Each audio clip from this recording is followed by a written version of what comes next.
Hey guys, welcome back to Log Cabin Firewood. I am Jack. I hope everybody has been doing great. Today, we're going to go through and clean out the ash and the heat exchanger in my outdoor wood stove, which is a central boiler, 760 Classic Edge. Let's do it. So this is now the second heating season that we are using this Classic Edge, the 760. This is a gasification downdraft stove. Everything inside here kind of gets pressurized and forced down into the reaction chamber, which I'm getting ready to clean out. All the ash and the embers fall down into the reaction chamber, and this is where you clean this thing out. Weekly-ish. It's probably been, I don't know, it's probably been about a week since I've cleaned it. But let's go ahead and get this door opened up and cleaned out. I also do recommend a mask for video purposes, so I can actually, you can hear me. I'm not putting a mask on, but you probably should be wearing one. But I power down the stove first. That way nothing kicks on while I'm in here working around. Although with the reaction chamber door open, the stove will not kick on prematurely on you. But we just simply open the door.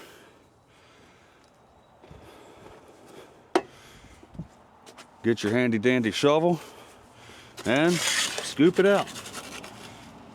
And it's been a couple days since I've done this. I probably should do it more regularly, but when I rake the little ceramic part out in here, which is the afterburner, I normally just pull the coals out of the afterburner and I let them sit there. That way you still get heat from those coals.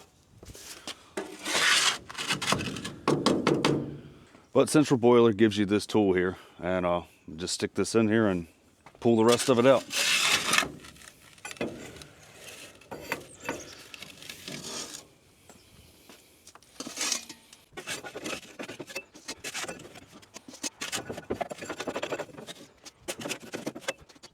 That's it. That's all I'm doing up front. So now we can come around to the back of the stove. And this is a little access panel. Open your two latches. The door opens right up. And if you're burning these stoves properly, this is what you want to see.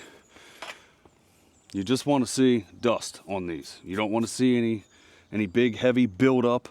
If you've got big heavy buildup on this stuff back here, that means your wood is way too wet. You should probably try and find some seasoned wood to burn.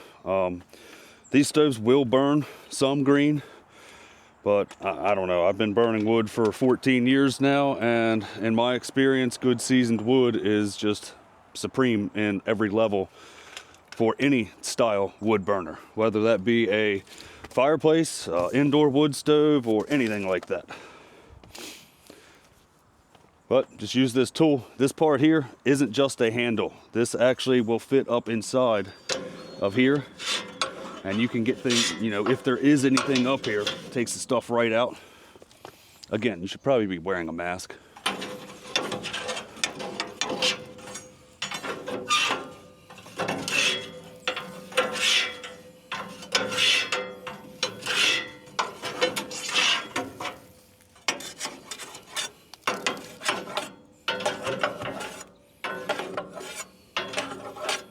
Oh, just take this thing, go straight down with it.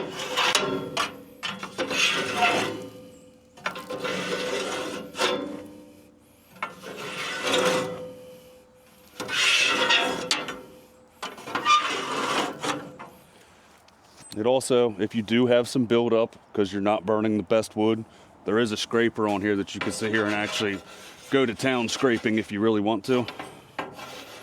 But I rarely have to do this.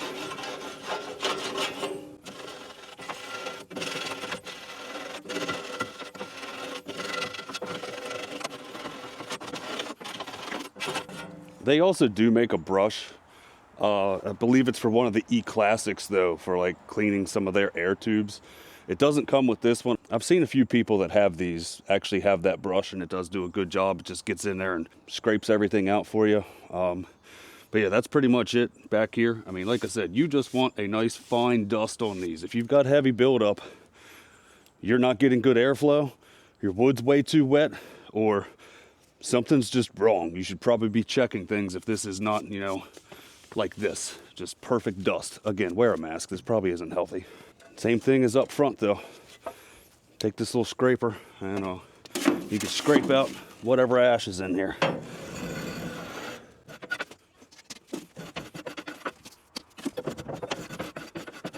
After this part here, I do go through and clean up my mess, and I also have the blower. I get the blower out here and kind of clean this up too. Just, you know, that way this doesn't turn to mud. It's gonna turn to mud today because it's gonna rain all day like it has been for the past week.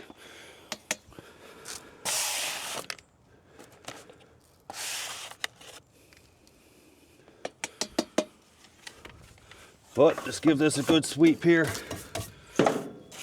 Clean this up. I mean, if you really wanted to, you could do this. I don't think it's necessary though. There's no buildup on here. Good to go. Something else to check while you're here is your chimney T, but you can definitely tell what's going on with this just by looking inside. And there's nothing in here. This is what you want, just nothing really, just a little bit of ash.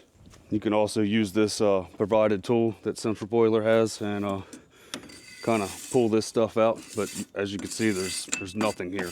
If you've got buildup in your chimney T, your wood's way too wet. Again, if moisture is getting back here in the back of your stove on a gasification downdraft stove, your wood's way too wet. That's the answer. Try splitting your wood smaller. That way it can actually season a little bit faster for you. If you get a good cold bed established, you can throw some larger splits in here. You don't have to burn everything as toothpicks as everybody says that I burn my wood. I actually prefer smaller wood. It just burns better and more efficiently. Put your chimney T cap back on. And yeah. We'll get this thing turned back on. Give her a little filling because we haven't filled this up this morning yet. I came out last night. I believe it was 9 o'clock last night. My neighbor is actually installing my old US stove hot blast in his garage, and that's what I was heating the house with. And since he lets me use all of his equipment, I gave him that stove as, you know, a barter item because he helps me out so much. It's a great stove. I just burned way too much wood with it. I was burning 9 to 12 full cord a year in my basement with that US stove hot blast that was hooked up to my ductwork. Yeah, 9 to 12 full cords. And I had to shoot all that down in my basement window. That was a pain. With this thing, I'm now burning 6 full cords. I'm heating more with less with this big old outdoor wood boiler that's supposed to, you know, eat whole trees. Well, this one doesn't. This one actually is very efficient. It's still, even with Central Boiler coming out with the 865, this is still one of the top rated outdoor wood burning stoves on the market. Well, now that we got everything cleaned out, we can go ahead and fire this back up. And it's going to tell me that everything's still 185. Actually, no, I'm going to power this off real quick because we're going to check one more thing. This is something you should check often while you're running these. I haven't checked mine in a couple weeks, so it's good that we're going to check it real quick because sometimes this can get jammed up on you too, depending on you know, how hard the stove's working, etc. So this is the one fan that provides air to the whole stove. But inside here is where your primary and your secondary elbows are. This is your secondary and this is your primary. When the stove first kicks on, it's only going to open the secondary, I think. And then once it gets to a certain temperature inside the reaction chamber, it'll open up the primary. But you want to check inside of these every now and then. See if there's any buildup. And I mean, I've got some moisture in here, but I don't really have any buildup. But one of the things you can do as a preventative maintenance is just take a small little putty knife. And you can go along the top here just to make sure that there is no buildup. I mean, you can see I have a little bit here. There's a little bit on there. But you just want to make sure this thing's free flowing. It ain't got nothing on here that's going to get sticky or stuck. and that's pretty much it. And it's normally only ever the secondary that will jam up on you or get stuck, because this is the one that's used more frequently. What's up, puppies? So that's just one thing to check and maintain. If these are getting jammed up with a bunch of gunk, your wood is way too wet. Another thing my dealer actually suggested was taking the whole stove and tipping it back just maybe a 1/4 inch. That will help these elbows actually drain back into the stove. I think that's a pretty cool idea. I didn't do it with mine, and when I cleaned this out, it says in the manual you're supposed to clean these out. You know, check them regularly, but definitely in the springtime or early fall before you fire this thing up again for your heating season. Pull all these off and check them. I had maybe a 1/4 inch of creosote built up in this. It's just the nature of the beast that these downdraft stoves don't have a chimney in this box, so they're going to naturally sit there and smolder wood all day, and smoldering wood is what creates creosote.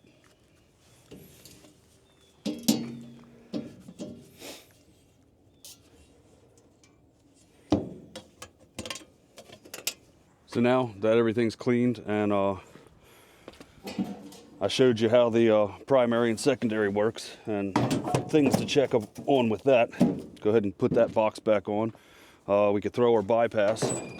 The stove really shouldn't fire up much because my water's sitting right at its set point now of 185 degrees. But I haven't checked this since last night when we filled it up. So we're gonna go ahead and see what we're looking like and fill her up now. I think it's about 13 hours later.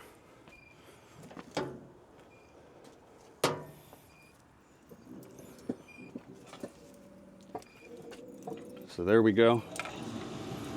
Now the stove kicks on because this door is open.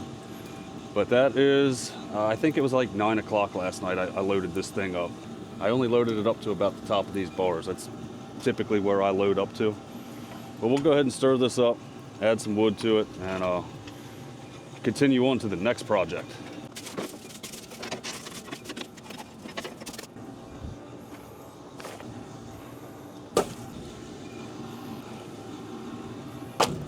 So since I do 12-hour fill-ups, that's really all I'm going to load in here for today. It's also almost 40 degrees. I think it's 35 or 36 degrees.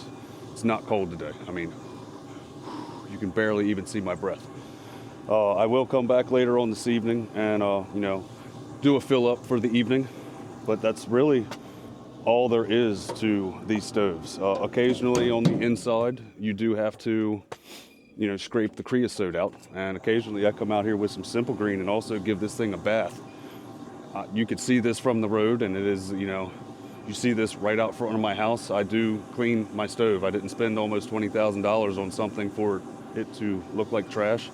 So that's one thing I'm going to do here soon is give this thing a bath. But close your bypass. Stove's going to go through and do its thing the rest of the day while I figure out what else I'm going to get into. A lot of the things that I've seen and watched from other YouTube channels where people were experiencing problems with these stoves, it all comes down to getting ahead on your wood supply. If you have good seasoned dry wood and you load these in accordance to what your day's temperatures are going to be, you get way better results.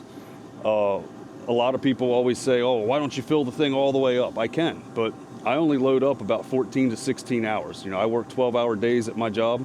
So when I'm coming out here at 4 o'clock in the morning, I load up for, 15 hours, 16 hours. That way I know there's still some wood going to be left when I come back and open the door 12 hours later when I get home. And if anything happens or I work some overtime, that's why I load for about 16 hours. So it all comes down to learning your stove, learning how much wood it's going to consume for the temperatures that day, and loading accordingly. Now, if you're in Minnesota, you're obviously going to burn more wood than me.